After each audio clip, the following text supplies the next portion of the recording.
반갑습니다. 오늘 도전 강독을 시작하도록 하겠습니다.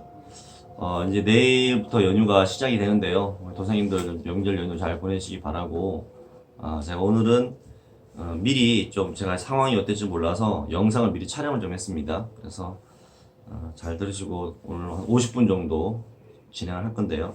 우리 도생님들 잘 들으시고 명절 잘 보내시기 바랍니다. 오늘 9편 64장입니다. 9편 64장.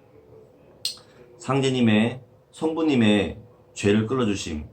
이걸 보면서 느낀 건 뭐냐면 도대체 어떤 죄이기에 이렇게까지 할까 이런 생각이 드는 그런 구절인데요.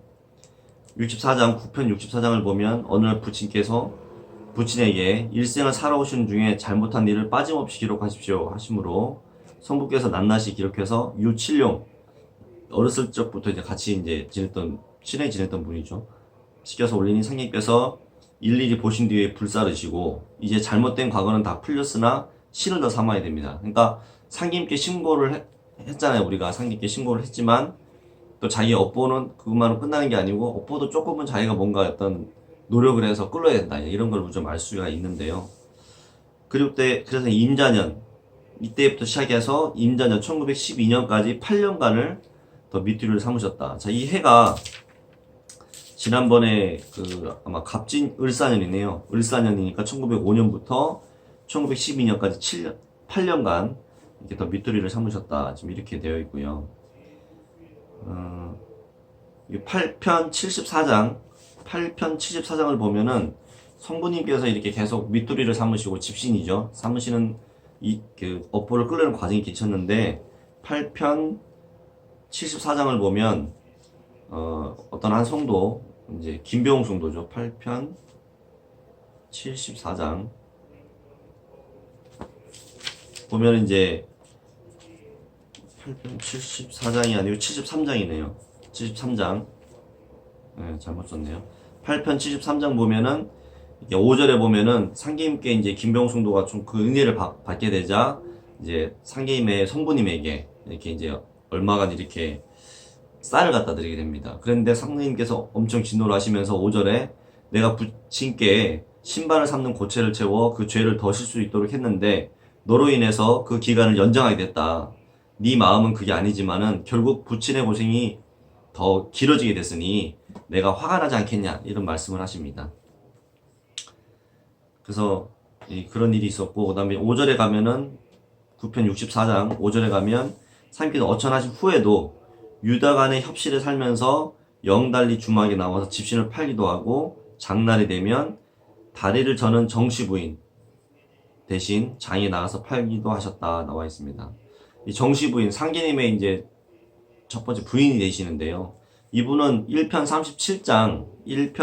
37장 7절의 축주에 가면은 그 자세히 소개가 이렇게 되어 있습니다.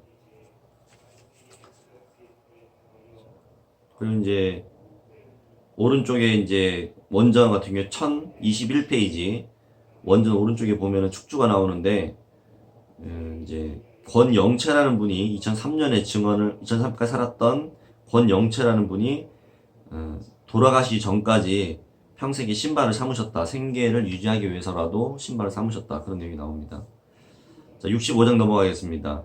하루는 상님께서 고부 본덕에 가셔서 성부님과 정씨부인 딸 이순, 자, 강이순이라는 분에 대해서 이제 우리가 좀 알 필요가 있습니다. 강이순이라는 분은 상김의 딸이 되시고 상김이 직접 이름을 지어주셨어요. 강이순. 1904년에 이제 태어났고 1959년까지 살으셨습니다. 강이순이라는 이름으로 알려져 있고 또 다른 이름이 있습니다. 강수님이라는 이름이 있습니다. 강수님이라는 이름은 상김께 지은 이름이 아니고 조철제가 이렇게 강이순을 앞세워가지고 상임의 딸이었던 강이순을 앞세워서 교단을 이렇게 만들기 전에 상임의 선고를 훔치고 도통하겠다는 그런 욕심을 부렸던 기억이 있지 않습니까? 그렇게 하기 위해서 이름을 지었고요. 강이순이라는 이름은 9편 우리 65장 지금 보는 성구의 축주에 보면은 이제 나와 있죠. 그 뒷페이지죠. 1022페이지에 보면은 수님이라는 이름은 남편 김병철, 제가 아까 잘못 얘기했습니다. 김병철이라는 사람이 남편이 되는데 순임금의 아내란 뜻으로 강순임이라고 이름을 지었다고 합니다. 이제 강인순 성도는 오리알터, 우리가 보면은 이제 그 구리골에 가보면 구리골 맞은편에 그 오리알터라고 천하 제일 뭐 이렇게 그 간판이 크게 돼 있는 곳이 하나 있습니다. 그래서 거기에 보면 오리알터라는 교단을 형성을 했었는데요. 조철제가 또 강인순을 앞세워서 상임 선고를 인도를 해가지고 소송 제기하는 내용이 또 나와 있습니다. 강인순 성도. 이제 그렇게 정도 우리가 알아보고요. 자, 정씨의 딸 65장 정씨 부인의 딸 이순을 가마에 태우고 태인 동진간 징검다리를 건너시니라. 상진님과 성보님의 가마가 먼저 건너고 정씨 부인과 이순이 탄 가마가 징검다리를 건너는데 정씨 부인과 이순이 물에 빠져가지고 허우적대다 보니까 그 모양이 우습게 됐더라.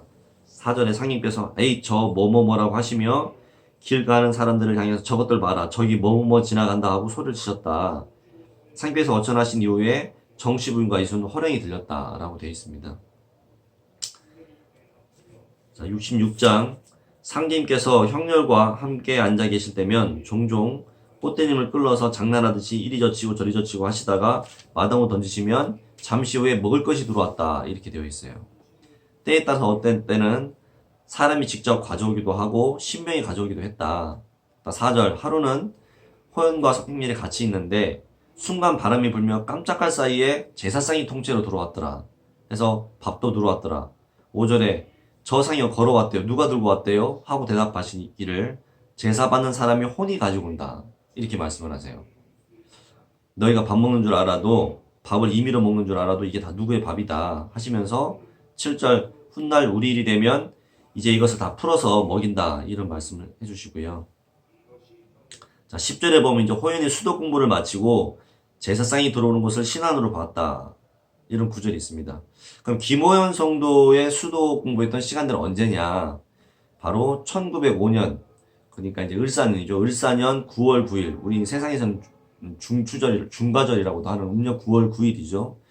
9월 9일 날부터 해를 넘겨서 1906년 이제 다음 해에 1월 15일까지 총 125일 동안 전주 흑석골에서 상교에서 운막을 지어주신 그곳에서 수행을 하십니다.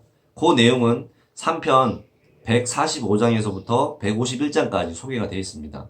3편 145장에서 3편 151장까지 김호연 성도의 수도 공부의 전 과정이 자세히 소개가 되어 있고요.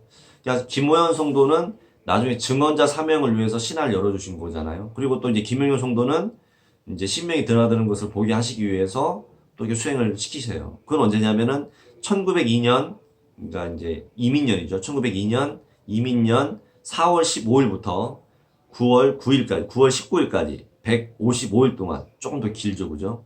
그 내용이 3편 24장에 소개되어 있습니다. 3편 24장에 김영렬 성도의 수도 공부 전체 과정을 이제 그 기간이 소개가 되어 있습니다. 자, 67장으로 넘어가겠습니다. 자, 67장 상님께서 말씀하시기를 치성 때에는 배례를 하되 하늘을 받들고 땅을 오르만지는 반천무지법으로 행하리라.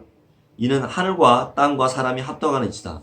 우리가 반천무지 사배신고라고 하지 않습니까? 반천은 뭐냐? 하늘을 이렇게 받들고 무지는 뭡니까? 땅을 이렇게 어루만지는 거다. 이렇게 이제 말씀을 하십니다. 자, 그래서 우리가 이제 배례법에 대해서는 많은 성구가 이렇게 있는데요. 몇 가지만 같이 살펴보도록 하겠습니다. 첫 번째 배례법은 5편 348장, 5편 348장에 가면은 차영성도에게 배례법과 제법, 그러니까 제사를 지내는 법의 절차를 가르치셨다. 이렇게 소개되어 있는데 5편 348장을 한번 같이 보겠습니다. 5편 348장.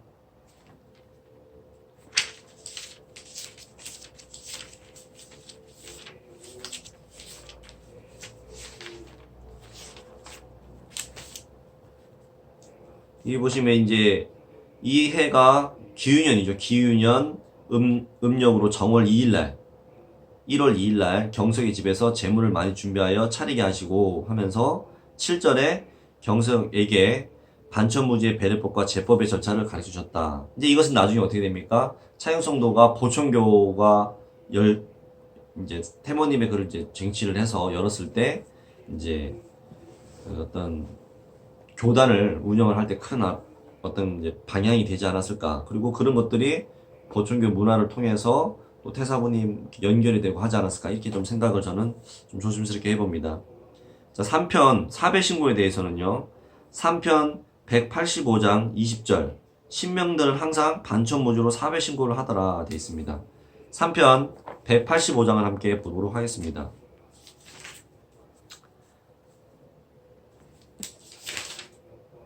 위에 보시면 3편 185장 20절에 보면은 신명들이 상계임을 배할할 때 반드시 반천무지식으로 사배를 올리고 상계께서는 읍으로 대하시다 이렇게 말씀이 되어 있죠. 왼쪽에 축주에 보면 185장 20절 축주에 보면 하늘을 어루만지고 땅을 어루만지는 하늘을 받들고 땅을 어루만지는 자세를 취하는 절법으로 하느님을 받드는 최상의 예법이다. 그래서 한민족이 천재를 시작한 이후로 올리기 시작한 이후로 바로 이 절법으로 이렇게 하늘과 땅과 사람이 하나 되는 천일일 지일리 인일삼이잖아요. 그래서 하늘과 땅을 부모로 하면서 이렇게 그 사람이 자식이 되어서 이렇게 그것을 뜻을 성취하기 때문에 하늘과 땅과 사람이 하나 되는 그런 이치가 여기에 들어있다 이렇게 소개가 되어 있습니다. 그리고 사배를 하는 이유는 뭐냐? 생장 염장하는 우주 변화의 근본 정신에 따라 천지 기운을 받아내리고 천지 입법과 하나 되기 위해서 사배를 드린다. 지금 이렇게 소개가 되어 있습니다. 그 다음에 이제 대두목에게 이 공사 보면은 대두목에게 재배 보시는 공사도 있습니다. 5편 279장 5편 279장입니다. 5편 279장을 보면은 김영렬의 집 마당에서 보신 도통맥 전수공사다 이렇게 돼 있어요. 여기 보시면 이제 김영렬 성도를 중심으로 해서 지금 이렇게 재배를 올리게 하는 공사인데요. 자, 3절에 보면은 하루는 형렬의 집 마당에 단을 설치하여 재물을 차리게 하시고 용과 말을 그린 종이를 한자 반 높이로 쌓아 놓으셨다. 그리고 형렬이 구슬이 달린 네모 반듯한 관에 새 옷을 입었다 돼 있어요. 지금 우리가 상계임과 또 우리 당군 왕검의 어진을 이렇게 뵈면은 네모 반듯한 관을 쓰고 계시잖아요. 이게 이제 그 어떤 총책임자의 어떤 그런 관인데요. 그래서 5절에 보면은 상계님께서는 푸르스름한 저고리와 오동꽃에게 고위를 입으셨고 그 위에 긴 두루마기와 도복을 입으셨고 뿔이 달린 관을 쓰고 홀례식 할 때 신는 목화를 신고 나오셨다 이렇게 되어 있습니다. 9절에 가면 자리에서 일어나셔서 재배를 하라 명하시니 먼저 형렬이 옆에 있던 성도들이 일어나 절을 올리고 이어 다른 성도들도 따라서 절을 올렸다 이렇게 되어 있습니다. 근데 우리가 이제 궁금한 게 있잖아요. 상임께는 사배 신고 드린다. 아, 생량 염장의 이치다. 뭐 이런 건 이해를 하는데 왜 우리 대두목 지도자님에겐 2번 절을 하느냐. 지금 김원수가 똑같은 질문을 하죠. 10절에 보면은 평소 공사를 보실 때 항상 사배하는 것을 보았는데 상임께 4번 하는데 왜 오늘 2번만 해요 하고 여쭈니 11절에 아이고 알지도 못하는 소리를 말하라 이렇게 이제 말씀해 주시는 거예요. 말씀하십니다. 이제 이게 뭐냐면 이제 이 2번 절을 하는 문화는 상기님께서 못을 박으신 거예요. 사실 여기 보면 도전에는 정확히 어떻다라고 나와 있지는 않습니다. 그렇지만 이제 2번의 절을 한다. 이제 그러나 후천에 가면 저희가 4배를 올린다고 저는 이렇게 보고 있습니다. 선천이기 때문에 2번을 하지 않나 생각을 해보고요. 그 다음에 이제 4배에 대한 또 다른 공사는 육임대학교, 증강대학교 육임조직 6편 62장이 나와 있습니다. 6편 62장을 함께 보겠습니다. 6편 62장 여기 보면 후천 성경의 대학교 사명 육임조직 이렇게 해서 경학에게 무당 6명을 불러와라 말씀을 하시고 경학으로 하여금 두건과 두루마기를 벗기고 이게 뭐냐면 굉장히 이 무당은 사회에서 유명한 무당 대무당이죠. 그런 사람들인데 두건과 두루마기를 벗겼다는 건 뭐냐면 그 원래 했던 것을 끌려는 거예요. 벗고 새 사람이 되는 거죠. 그러면서 청수 한 그릇씩 모시게 하신 뒤에 청수 그릇을 향해서 사배를 올려라. 그리고 나서 시천주주. 시천주주가 뭡니까? 상계임을 올바르게 모시는 거잖아요. 상계임의 도를 실천하는 거잖아요. 동학이 그래 있고요. 그래서 그런 내용이 여기 소개가 되어 있고요. 그 다음에 이제 6편 102장. 6편 102장은 뭐냐면 어진을 봉안하는 공사입니다. 자, 6편 102장을 함께 보겠습니다. 6편 102장 가면은 경석의 집에 계실 때 양지 전면에 사람을 그려 벽에 붙이시고 제사 절차와 같이 서류하신 뒤에 반천무지식으로 사배를 하고 마음으로 소원을 구하라 라고 말씀을 하십니다. 이게 뭐냐? 상계임에 우리가 어천하시면 뵐 수가 없잖아요. 그러나 우리가 진표 대성사님께서 이렇게 이제 상계임을 친견하고 나서 새 곳에다가 내가 나를 본 모습 그대로 만들어라는 말씀 그대로 따라서 미륵불상을 세 군데 조성을 합니다. 그죠? 금산사, 발현사 이렇게 해서 세 군데 모시는데요. 지금 상님 말씀 뭐냐면은 어진을 그리라고 하는 공상구예요. 상님 어진 모습 그대로 그리는 공사가 여기 되어 있습니다. 그래서 그 다음에 태모님께서 이것을 인사로 이제 그리십니다. 11편 304장 11편 304장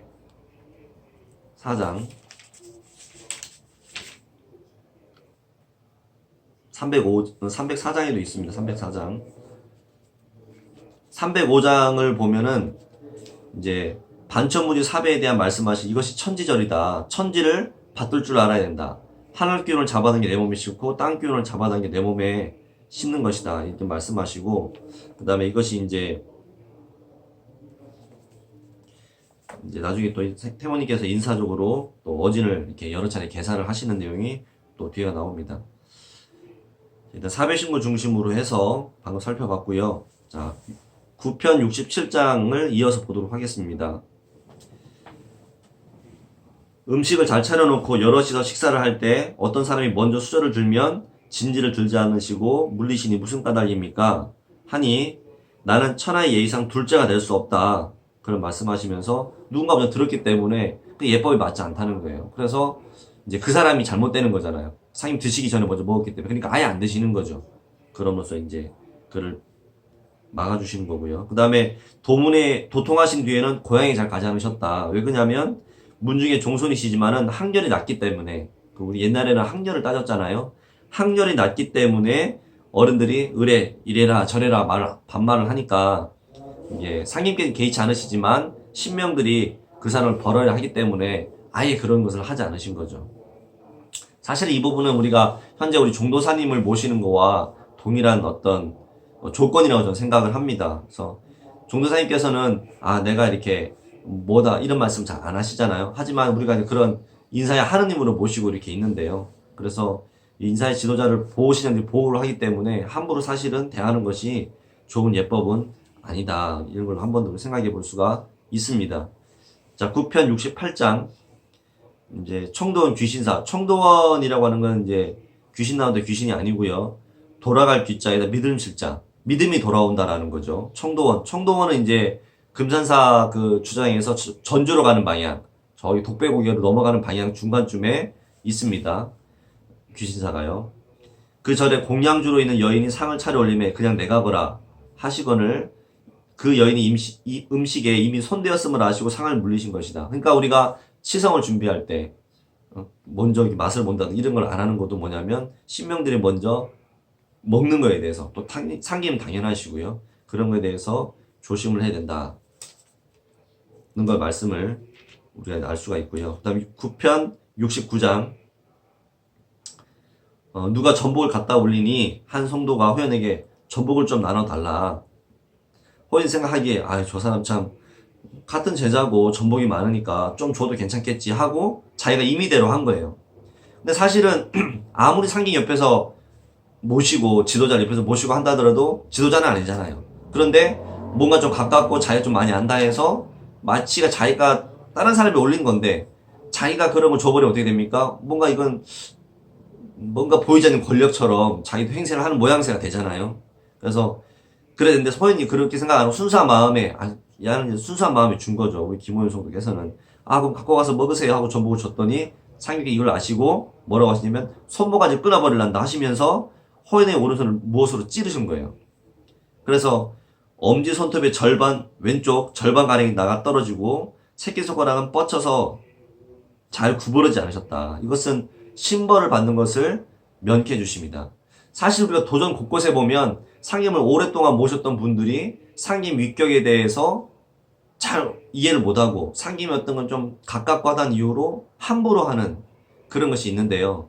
사실 이게 보면은, 나와 상관없다 생각하지만, 우리 인사의 지도자, 우리 우리 인사적으로 나의 위에 있는 사람에게 사실 그렇게 하는 것도 저는 좀 이런 걸 보면서 우리가 다 같은, 종사님을 지금 다 같은 도생이지만, 또 그런 생각이 들 때가 있어요. 저도 약간 그런 체험이 있고, 저도 윗분한테 이렇게 말을 잘못한다든지 이렇게 했다가, 그게 사실 좋지 않은 기운으로 돌아오는 경우도 있더라고요. 그래서 항상 우리가 상생의 마음으로, 위압감이 가지자는 게 아니라 상생의 마음으로 이렇게 서로 잘 되고, 도와주고, 또 이렇게 이제 이끌어져 가는 그런 걸 우리가 좀 봐야 되지 않나. 이 작은 것이지만 이런 작은 하나에서도 아무렇지도 않고 별 큰 내용이 아닐 수도 있지만 이것에도 신명들은 워낙에 철저하게 그런 걸 보더라는 거죠. 이제 그런 걸 우리가 여기서 느낄 수가 있습니다. 자, 6절 내용이 그겁니다. 왜 주책 없이 내 말도 듣지 않고 주었냐? 하니까 호의는 순수한 마음에 줄 건 어쩌거나 대수롭지 않은 것도 물어봐야 되냐? 자기 생각엔 대수롭지 않다고 생각을 한 거예요. 이제 그러나 상님께서는 그게 아니라는 거지. 신명들로부터는 그렇게 생각을 안 한다는 거죠. 그래서 8절에 호연이 누구에게 음식을 주고자 할 때는 이 뒤로는 반드시 상님께 먼저 여쭈었다. 이제 이렇게 돼 있습니다. 자, 70장. 상님께서는 성도들이 깨끗하지 않은 손으로 과일 등의 음식을 올리면 미리 아시고 들지 않으셨다. 깨끗하지 않은 손. 그러니까 보이지 않는다고 그래서, 누가 안 본다고 그래서 정성이라고 하는 것은 보이지 않는데 더욱 빛나는 거잖아요. 그런데 이제 우리는 이 정도는 이렇게 생각하는 게 있는데, 사람이 바쁘고 뭘 이렇게 하다 보면 그치 못할 때도 있어요. 하지만 신명들은 어김없이 그런 세계에 대해서 밝기 때문에 이제 그거를 이제 조심을 해야 되는 거죠. 자, 2절에 9편 70장 2절. 안악들이 물을 떠서 올릴 때도 두 손으로 이렇게 받치고 드려야 되는데 한 손으로 이렇게, 아시죠? 이렇게 드세요. 이렇게 하면 어떻게 됩니까? 여기 있는 때국물이 이 안에 들어간다는 거예요. 좀 상인 말씀은. 3절에 손가락이 물에 빠져서 손톱대가 불어나온다. 이제 이런 말씀을 하시면서 드시지 않으셨다. 4절에 하루는 진지상을 올리니 파리가 날아와 안건을 상님께서 내가 먼저 숯밥을 먹으니, 숯밥이라고 하는 것은 뭐냐면 우리가 수총각 이런 표현 쓰잖아요. 그것처럼 밥을 처음 밥이에요. 처음 밥, 숯밥. 숯밥을 먹으니 나보다 더 높구나. 파리가요. 성도를 바라보시며 세상에 파리같이 더러운 것이 없느니라 하시고 드시질 않으셨다. 이후로 성령님께서 진지를 드실 때면 성도들이 주변에서 부채질을 하면서 파리를 쫓는데 7절에 계속 이제 부채질도 더 심하게 하니까 야 이놈아 부채질 너무 심하게 하는구나. 대충 해라. 자그마치 해라. 이제 이렇게 말씀을 또 하신 게 있습니다. 그러니까 이제 예라고 하는 것 이런 것도 이제 생각해 볼 부분이 좀 많은 부분입니다. 자, 71장 하루는 공사를 보시기 전에 성도들에게 양치질을 깨끗이 하고 와라 하시니 성도들이 이를 닫고 모이거늘. 자, 다 같이 한번 읽어보겠습니다. 9편 71장 2절 따옴표 부분만요. 신명들로 하여금 너희들의 몸속에 드나들게 하여 병든 뼈와 오장으로부터 질고를 긁어내리니 항상 양치질을 잘 해두라 하시고 이어 말씀하시기를 신명들은 사람의 입냄새를 싫어하느니라 이렇게 말씀하십니다. 자, 그러면 이제 질고라는 건 질병과 고통이죠. 우리 인간 몸속에 있는 여러 가지 신체적으로 안 좋은 거, 마음의 병 이런 것들이 다 이제 포함이 될 건데요. 그걸 다 긁어내준다는 거죠. 신명들이. 그러니까 사실 우리가 주성이라고 하는 것은 뭡니까? 신명님들 통해서 내 몸에 통해 들어와가지고 이렇게 치유를 하는 거거든요. 우리가 기를 모아서 하는 게 아니에요. 자, 한번 보겠습니다. 2편 62장. 2편 62장. 제가 글씨가 잘 안 보여서 2편 62장 한번 보겠습니다.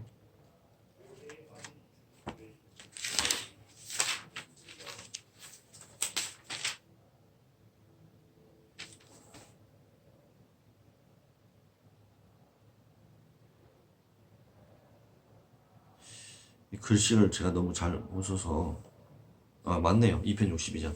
자, 2편 62장. 이때는 신명시대라. 이제 신명으로 하여금 사람 몸속에 출입하게 하여 그 체질과 성품을 고쳤으리니 이는 비록 말뚝이라도 기운만 붙이면 쓰임이 되는 연고라. 이렇게 말씀하시죠. 그러니까 신명들로 하여금 우리가 교화라고 하는 게 세상에서는 교육이잖아요. 지식적으로 이렇게 많이 배워가지고 생로병사의 비밀, 요즘에 몸신 여러 프로가 많은데 사실은 기술적으로 이걸 먹으면 좋더라, 이렇게 하면 좋아지더라는데 상김의 도법은 뭐냐면은 신명들이 내 몸에 들어와서 나를 바꾸는 거예요. 그러니까 관상도 변하고 성품도 변하고 또 내 몸에 어떤 장기의 어떤 그런 안 좋은 것들도 신명대로 와서 고치는 거예요. 이제 이런 걸 우리가 볼 수가 있고, 그다음에 또 하나 성구가 사편 121장, 사편 121장을 보도록 하겠습니다. 사편 121장.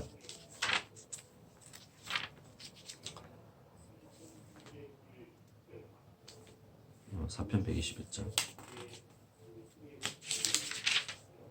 여기 보면 이제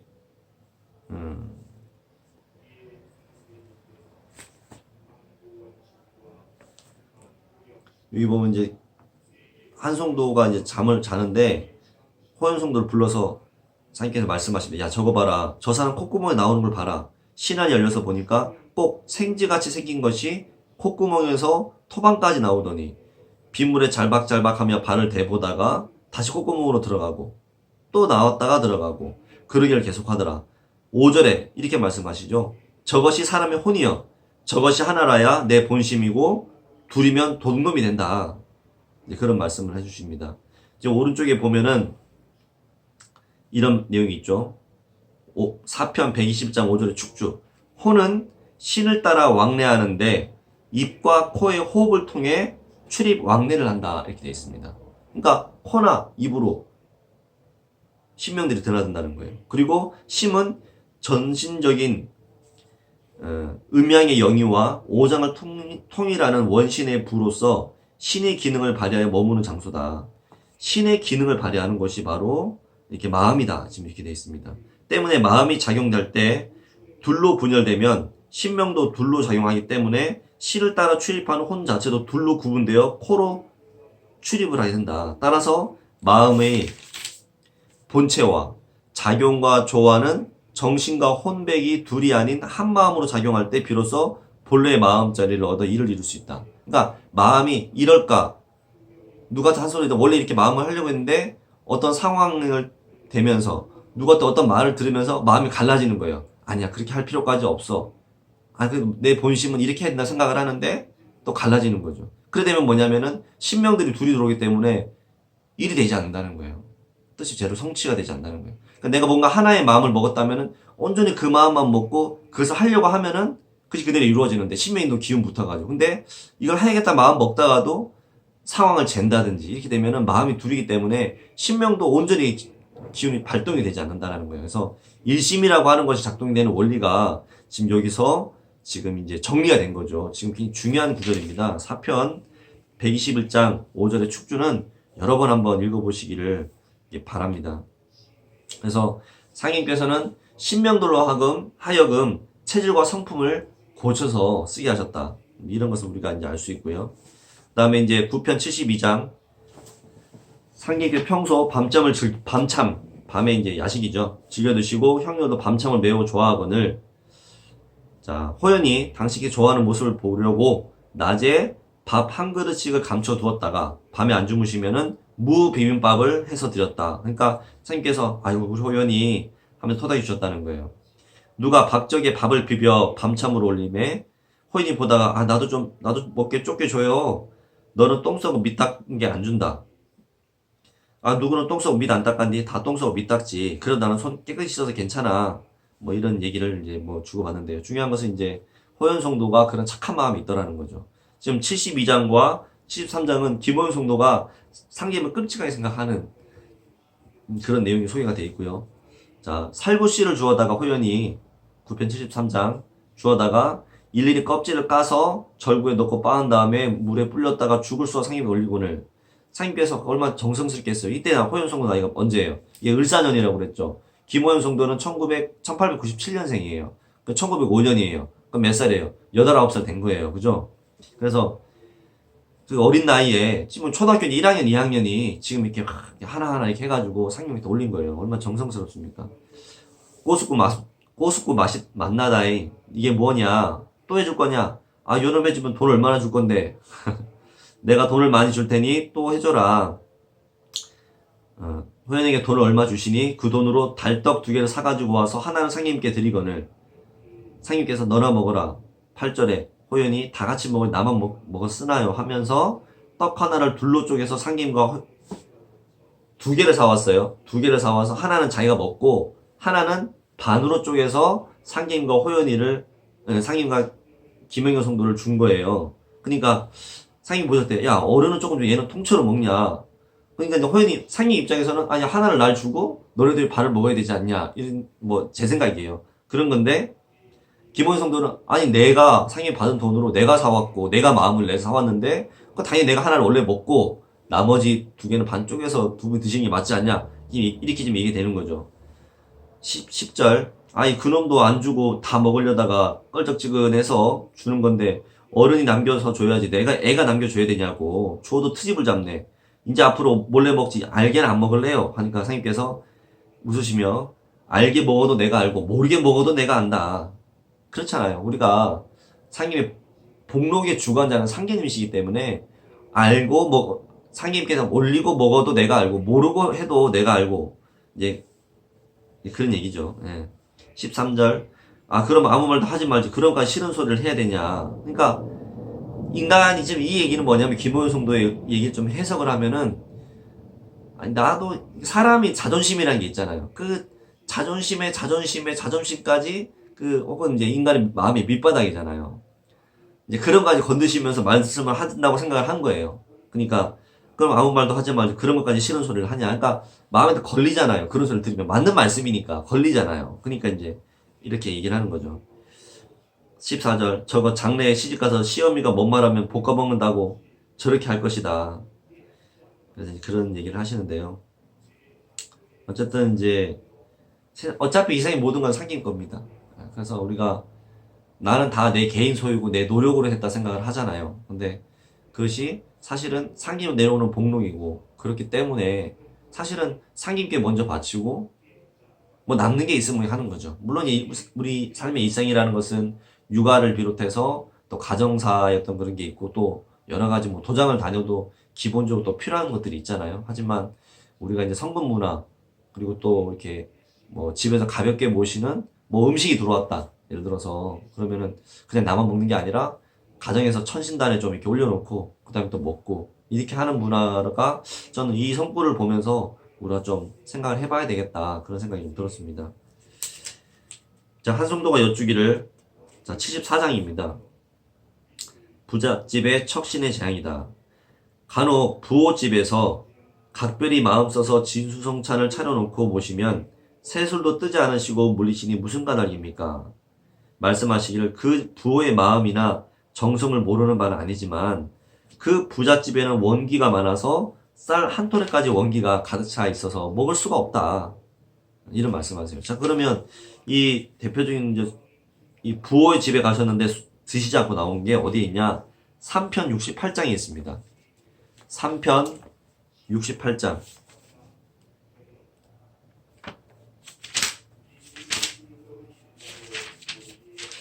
3편 68장 위에 이제 백남신 성도입니다. 3편 68장. 이 백남신 성도는 남신이라는 호는 이 고종황제께서 지어주셨다고 그래요. 남신, 남쪽 삼남이라고 하잖아요. 경상도, 전라도, 충청도 이 삼남을 믿고 맡길 만한 신하다. 그래서 남신이라는 호를 이렇게 고종황제께서 내려줬다고 그래요. 이 백남신을 불러 올리라는 공문이 전주부에 이르니 이제 뭐냐면 이제 이 앞에 여기 나오지 않네요. 이분이 이제 뭐냐면 이제 뭔가 잘못된 뭐가 있겠죠. 그러니까 이제 불러 올려라 이렇게 하니까 어찌할지 몰라 몸을 숨기고 있는데 이제 김병 성도가 남신에게 예전에 저의 화란을 통해서 선생님께서 상님께서 끌어주셨습니다. 그 내용은 5편 49장에 나옵니다. 저의 화란을 끌어줬다 5편 49장. 그래서 이제 상님을 만나게 된 거죠. 그러니까 3절에 부자는 돈을 써야 되리니 10만 양을 증서를 올려라. 이렇게 해가지고 백남신 이제 10만 양을 증서를 올리죠. 그래서 끌어진 거예요. 그래가지고 이제 너무 감사해가지고 교자상에다가 음식을 성대하게 차려 올리니 6절에 남신아 음식은 많다만 이것보다 더 걸게 장만은 못하겠느냐. 걸게 하는 거 더 이렇게 이거 1등 요리사들 불러서 막 한껏 장만한 겁니다. 그렇긴 하다만 후천 농민 음식보다 못하구나. 그래서 드시려고 하시다가 놔두시고 드시려 하다가 놔두시고 드시려다 놔두시고 술을 놓으신 거예요. 그래서 성도들 입장에서는 저렇게 어마어마하게 차려놓으면 왜 안 드시고 나올까 생각이 들 수밖에 없잖아요. 그러고서 나왔는데 어느 허름한 중학집에 가서 그러니까 주인에게 밥을 해오라 하니까 뭐 먹을 게 없어요. 그래서 13절에 겉보리를 찢어서 서둘러 밥을 지어 올리니 상인들께서 밥맛 참 좋다 이렇게 하시면서 이렇게 드셨다는 거예요. 그러니까 14절은 묻는 거죠. 왜 진수성찬을 두고 겉보리밥을 드십니까? 하니 15절에 상 밑에 척신들이 가득 차서 내가 젓가락을 드니 척신들이 벌벌 떨며 그걸 드시면 저희들은 어찌 됩니까? 그래서 신명들이 그렇게 얘기하니까 16절에 내가 남신을 성인을 보아서 일단 젓가락 들은 신용만 이렇게 했다 이렇게 말씀이 나오죠. 자, 74장 9편 74장으로 넘어가겠습니다. 3절에 이어서요. 부호 중에 천신 가진 자가 드물다. 부잣집 창고에는 원기가 가득하여 때가 되면 폭발하게 된다. 그런 말씀을 하시고요. 그러니까 사실은 선천에서 쌓여왔던 그 모든 것이 물론 우린 다 열심히 내가 근면성실하게 모았다고 할 수 있지만 그 부가 축적되는 과정에 보면 특히 우리나라는 더 그렇습니다. 우리나라는 이렇게 동학 때 그리고 뭡니까 일제시대 때 그리고 6.25 때 이런 그다음에 또 뭐 갑자기 재개발되는 과정 속에서 뭐 여러 가지 이제 땅값이라든지 이런 것들 우리나라는 그런 여러 번의 주기를 통해서 이렇게 급작스럽게 부를 축적하게 된 경우가 상당히 많습니다. 특히 이제 일제시대 때 일제에 좀 도와주면서 부를 축적한 경우가 사실은 상당하고요. 뭐 특히 뭐 경찰이나 군인이나 뭐 정치에 있었던 분은 말할 것도 없고 어떤 여러 가지 분야가 사실은 그 친일을 하면서 이렇게 오히려 더 그게 부를 축적하는 경우가 많았는데요. 또 그 외에도 선천은 상국의 운이기 때문에 내가 뭔가를 하려면 세상이 너무 공평하게 나누어져 있잖아요. 내 것이 정해져 있다면 더 큰 걸 늘려면 어떻게 됩니까? 남의 거를 가져와야 되는 거예요. 그게 뭐 꼭 폭력으로 뺀다는 의미만이 아니더라도 이렇게 장사라는 것도 그렇잖아요. 내가 10원이라고 하는 이렇게 정력을 들여서 어떤 원가비를 들여서 팔 때는 20원, 30원에 파는 거잖아요. 상인께서 그런 걸 말씀하실 때 이걸 속이는 거다 말씀하시거든요. 그러니까 우리가 속이려고 속이는 건 아니지만은 내 장사를 하는 거니까 당연히 그렇게 하는데 그 과정 자체가 그런 거라는 거죠. 이제 그런 말씀도 이렇게 하신 적이 있는데요. 어쨌든 이게 이 부잣집 창고에는 원기가 가득해서 때가 되면 폭발하게 된다. 이제 이런 말씀을 하시고 때가 오면 선악을 가려내미 콩나물 뽑는 것과 같다. 이렇게 콩나물을 뽑는다. 콩나물 뽑는다.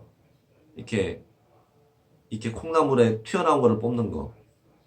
콩나물이 막 자라는데 머리가 둥둥 튀어나온 걸 걸러내는 것이 너무 쉽게 분별이 됐듯이 그렇게 된다. 그다음에 보아라는 글자에 낭패라는 패자가 붙어 있다. 이 8편 27장에 낭패라는 짐승에 대한 얘기가 나옵니다. 그 외발 짐승, 낭과 패라고 하는 뭐 늑대과에 속하는 그런 동물이라는데요.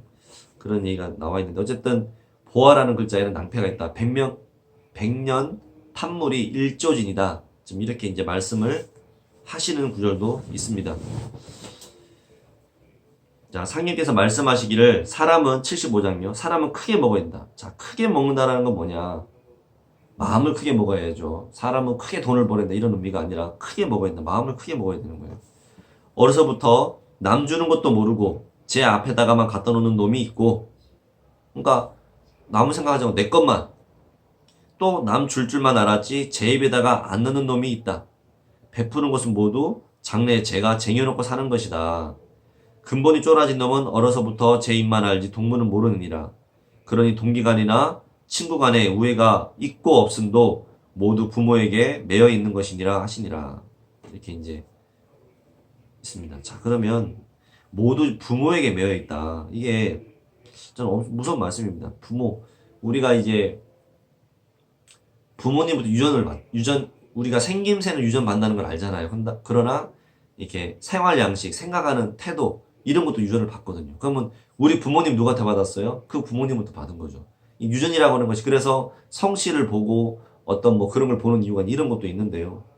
부모로부터 우리가 유전을 받는 거예요. 그런데 이제 좀 깨어진 부모가 있어서 나는 그렇게 살지 않았지만 내 자손이 이렇게 살지 않게 내가 해야 되겠다. 그건 이제 학습이잖아요. 후천적인 학습. 그 사람 보니까 배워야 되는 거죠. 배워서 그 지식이 아니라 내가 체득한 것을 전해줄 수 있어야 되는 거예요. 그래서 우리가 보면 자식을 낳아서 저는 아직 뭐 낳지는 않았지만 자식을 낳아서 줄 수 있는 것은 돈도 중요하고 여러 가지 이제 중요하죠.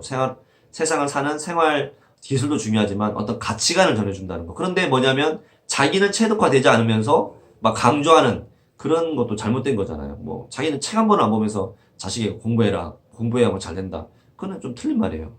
자기의 타고난 유전자 공부를 안 하는 유전자, 공부에 관심 없는 유전자인데 이렇게 한다. 그건 안 되는 거죠. 그러니까 그러나 내가 각성을 해서 나부터 본을 보여야 되겠다. 도전의 복권이 나오잖아요. 본은 위로부터 내려오는 거다. 아랫사람, 위에 사람을 하는 걸 본을 배우는 거지. 그렇잖아요. 그런 말씀도 우리가 이제 지난번에 매맞는 시아버지 이야기 통해서 우리가 봤는데요. 그래서 그런 인성의 문제, 그런 DNA 차이라고 하는 것은 사상으로 변화가 되는 거예요. 근데 이 사상은 지식적 사상이 아닌 체득화된 사상. 그러니까 이게 굉장히 어려운 거죠. 그러나 이제 상님께서는 이것을 이제 체질이 바꾸는 근본적인 문제의 또 바탕에는 또 이렇게 신명들이 드나드는 그런 문제가 있습니다. 아까 본 것처럼요. 하지만 더 근본적인 문제는 뭐냐면은 내가 깨어져가지고 이 교화신, 이 내 몸에 들어와서 생명을 불어넣는다고 하잖아요. 교화신이 어떤 그런 기운으로서 내가 내 도제에게, 내 자식에게 무엇을 물려줄 것이냐. 이건 굉장히 중요한 문제라고 봅니다. 자, 7절로 이어져서요. 자식에게 전답을 전해주려고 하지 말고 눈을 틔워줘라. 눈을 틔워놓으면 세상 만사를 다 알지만 눈을 틔워놓지 못하면 저를 욕해도 모르고 저를 죽여도 모른다. 그래서 사람이란 귀가 밝아야 하고 눈치가 빨라야 하나니 많은 사람 속에서도 잘되고 못되면 내 행실에 매여 있다. 결국 이제 내 행실, 말을 하고 한 번 움직이고 일동일원이라고 하잖아요. 한 번 움직이고 한 번 말을 하는 거, 이런 것들이 다 자기한테 매여 있는 거예요. 그래서 8편 93장에 가면은 사람은 행실로서 이름을 얻는다. 그런 뭐 세상 말에 호랑이는 가죽으로 이름을 남기고 사람은 행실로서 호랑이는 가죽을 남기고 사람은 이름을 남긴다 하는데 그 이름 무엇으로 남기느냐, 행실로서 남긴다는 거죠. 그냥 열심히 살고 성실히 사는 것도 중요한데 우리가 사실 부모님 세대라고 하는 부분은 저 같은 부모 세대는 뭐 유교를 거치신 분도 있고 뭐 어려운 일제 강점기 거치신 분도 있고 하겠지만 지금 들으시는 분들의 부모님 세대는 그래서 굉장히 이게 내가 가치관이 주변보다 내가 바르게 성실하게 사는 게 중요하다, 그런 가치관을 주입할 수밖에 없었잖아요. 그런데 그렇게밖에 살 수 없었던 세상이고요. 그렇게 살아야만 했던 세상이고요. 그러나 우리가 그렇게 살더라도 가장 중요한 건 뭐냐면은 우리가 어떤 그런 가치관으로 세상에 어떻게 봉사를 하느냐, 세상에 어떻게 도움이 되고, 이게 뭐 그런 생각 하기가 쉽지는 않지만 이제 그런 마음. 그래서 첫 구절을 보니까 사람은 크게 먹어야 된다. 굉장히 어려운 얘기죠. 그래서 이런 것들을 우리가 도전을 통해서 생활 속에서 이렇게 우리가 이제 볼 수 있다고 봅니다.